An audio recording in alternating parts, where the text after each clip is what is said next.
My name is Cody Pollet, and this is George Louthan. We're from the University of Tulsa, and we research under the Institute for Information Security. Our talk today is about, it's a good title, Hack Like the Movie Stars, Big Screen Multi-Touch Network Monitor. So the talk we're going to run through just multi-touch interfaces in general, and talk about some of the different methods that you can use to get that.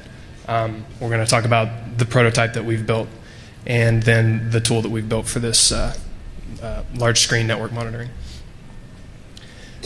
So there's a few different multi-touch methods. A pretty popular one, the one on the Apple iPhone and some other new devices, is electronic capacitive multi-touch. It's typically capable of probably about 4 touches at once, but there is some new technology just released not long ago that has capabilities for up to 10 touches at once. But that's not really something that you can build at home. It's not really something you can do much with in sort of the homebrew capacity. So there's other optical methods that are a lot more feasible to implement at home. George and I have actually both built homebrew. We took apart LCD monitors and built our own multi-touch devices. So that's his works a lot better than mine. Yeah, that's not saying much, but so we actually I built mine at home and brought it in and got it to work as a research project at the university. So that's kind of what we're going to talk about. There's a few different optical methods, and we'll get into them right now. The one that's used in like the Microsoft Surface is called diffused illumination. And so the idea is that you have all the methods have in common an infrared camera, and so this infrared camera watches the back of their screen and tracks blobs, touches, blobs of light that you make by illuminating these blobs in different ways. And so the first one is this diffused illumination. So the Surface uses this, and it's basically a very bright infrared light source inside of a box, and there's a few cameras watching the back of this surface. You diffuse the light across the surface, and so your cameras see this even tone of light. When something gets close to the surface and touches it, it reflects a little bit more light back, so you're seeing just a brighter spot. So you're watching for contrast, and then you can track this in software, and we'll get into what you do with it there. But diffused illumination sees contrast. FTIR is a method developed by Jeff Hahn from NYU. You basically take a sheet of plexiglass and build a frame of infrared LEDs around it, such that the infrared LEDs shine into that sheet of plexiglass and are totally internally reflected. So that when you touch the surface, it changes the angle at which the light reflects, and that emits light out of the back. That's the method that we use for ours.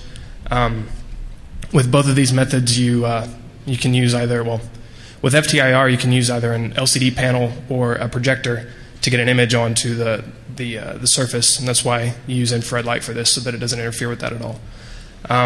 With diffused illumination, you can really only use a projector, which is something that we kind of found out the hard way.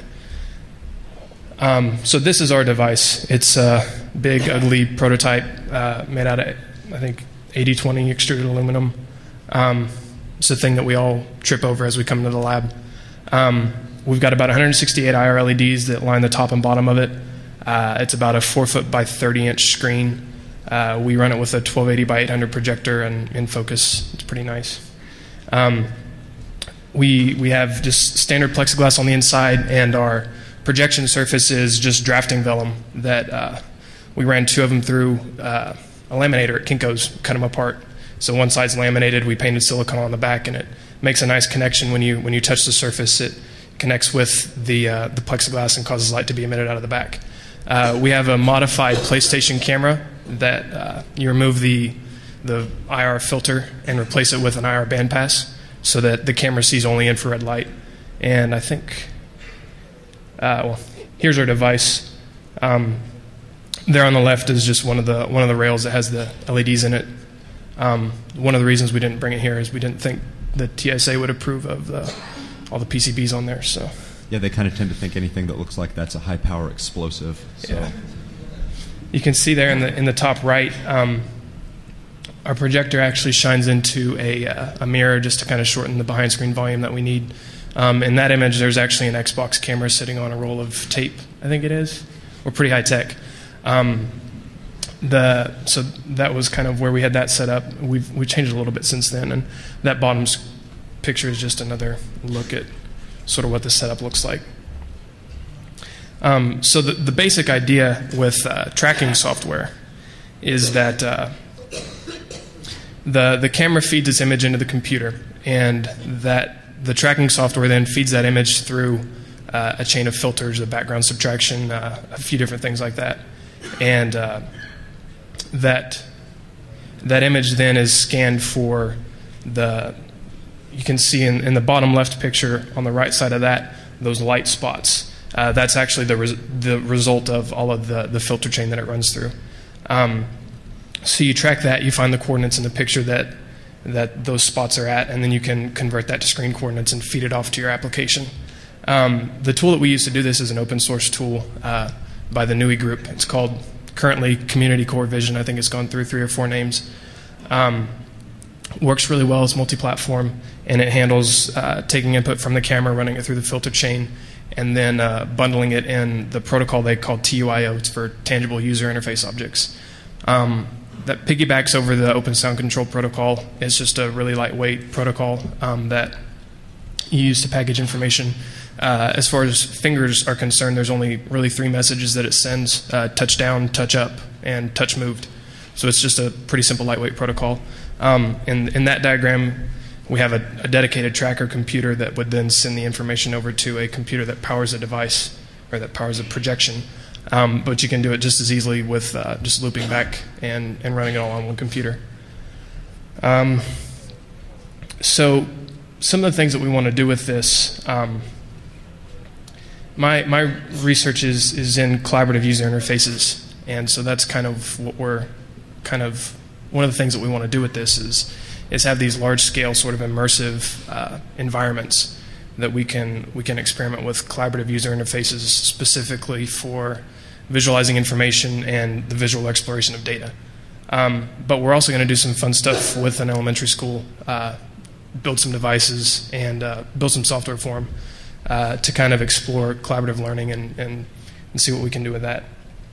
But we are a security lab, so we try to apply some of our research to security too. Oh yeah, we also play games. The wall pong is especially fun. So the tool that we've developed is we call it the dynamic visualization for, well, up there at least, it's the dynamic visualization for network environments. I don't know that we call it DUNE. Primary goal being just to have this sort of flashy interface for displaying network traffic. The idea almost that it's kind of like a screensaver. We've got this device standing there doing nothing for a lot of the time. So if you have this cool real-time visualization of your network information, it's kind of neat to sit around and watch. But we also want to have it be useful. So yeah, those of us in the security lab got kind of sick of watching them just play games on it. So we thought, well, maybe we'll build something that actually does something. I think by sick he means jealous. I'm not sure. So we built this on top of a network monitor that George wrote. Just uses signature-based protocol identification. We implemented the interface using Python with an excellent library called PyMT that handles all of the reading TUIO and all of that, and actually just gives you events that you can fire or that you can respond to when it touches down on an object and that sort of thing. And of course, that's built on top of TUIO. So we're going to go ahead and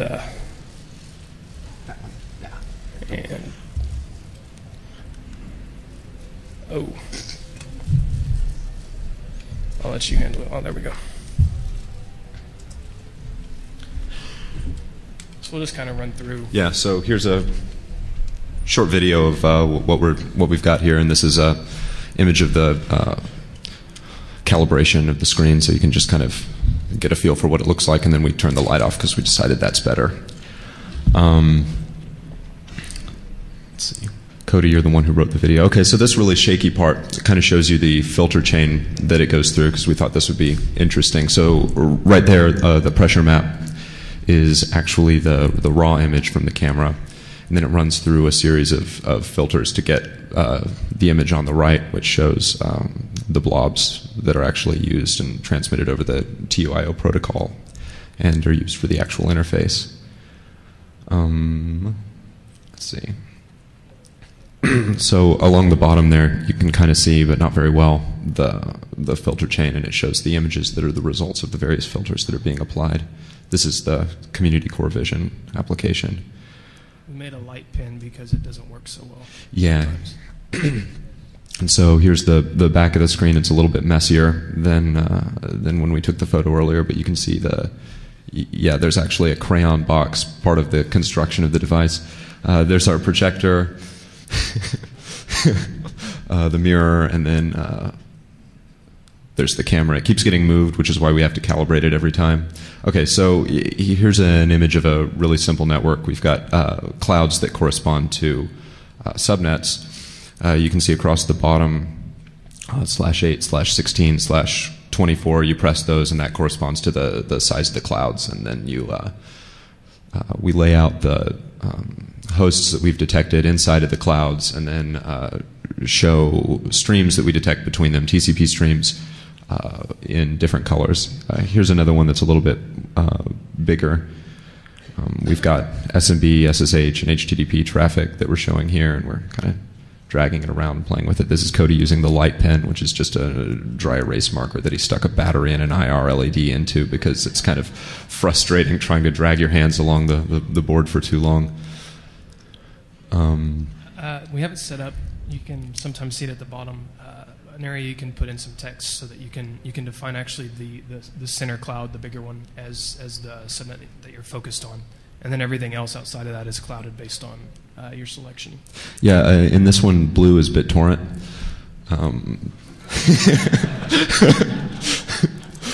Which was kind of an interesting discovery. Had a little talk with somebody about that.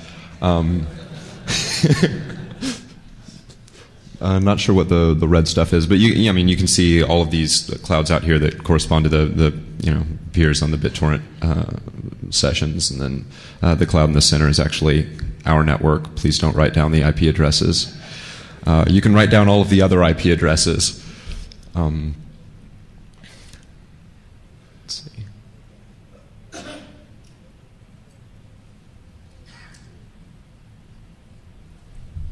All right.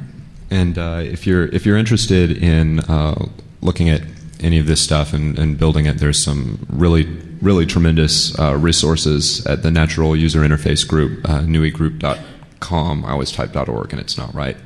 nuigroup.com. They have forums and wikis and everything about every conceivable manner of optical multi-touch. And PyMT again is the Python library that we use. Piglet is a OpenGL library for Python, which PyMT uses as well. And there was actually another slide here. There it is. And we're funded by the National Science Foundation, so we want to acknowledge that they let us buy all that crap. So. I think we actually have some time if anybody has any questions for us. We finished a little bit early, so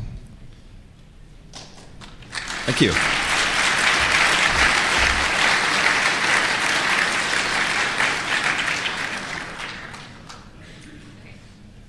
Okay, Megan.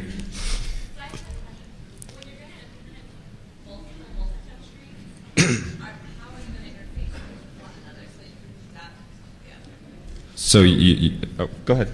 Oh, that's you. Actually. The architecture for what was repeat the question? Sorry, Megan kind of knows of our plans for the larger, sort of more immersive. We call it a cave, which is actually going to be 3 multi-touch devices all hooked together.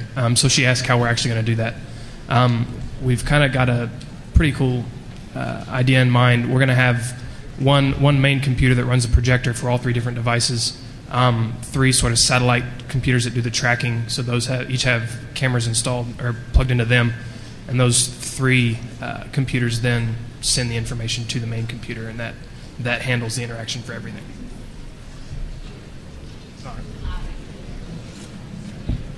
Louder? Oh, okay. Was there somebody back there I thought I saw? Yeah.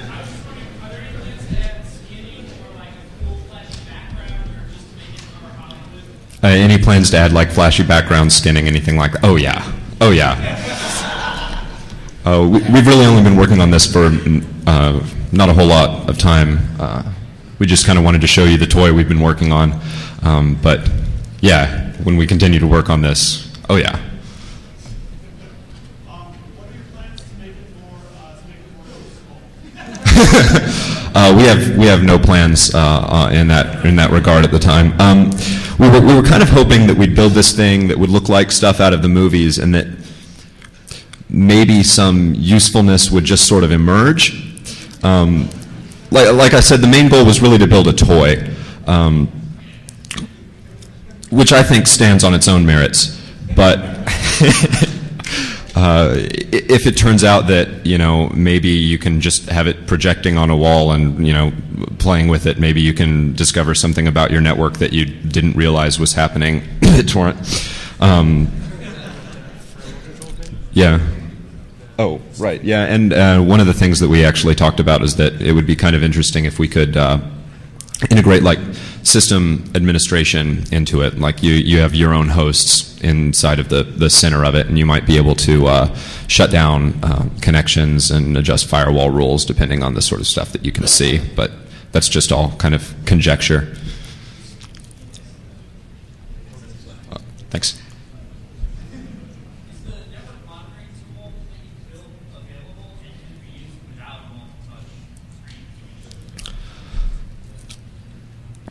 It's, yes. I'm not sure where.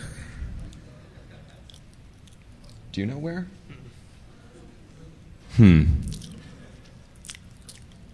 I didn't expect a question like that to stump me. Yes, it's available. Probably not.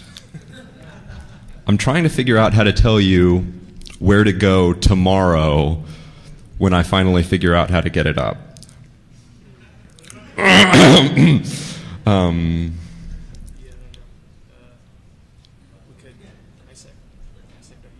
Okay, yeah. Okay, how about there was I think there was a URL on here, right? Like at the beginning of this talk. Hopefully it should be in the slides. If not, it needs to be added to the template. Yes, we'll do that. Great idea. We'll do that. What's that? I won't.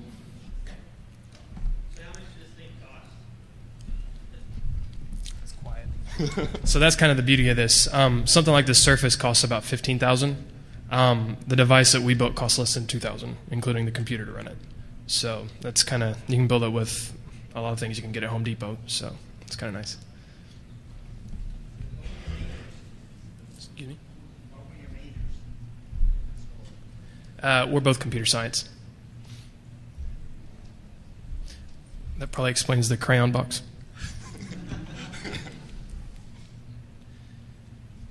All right. Thanks.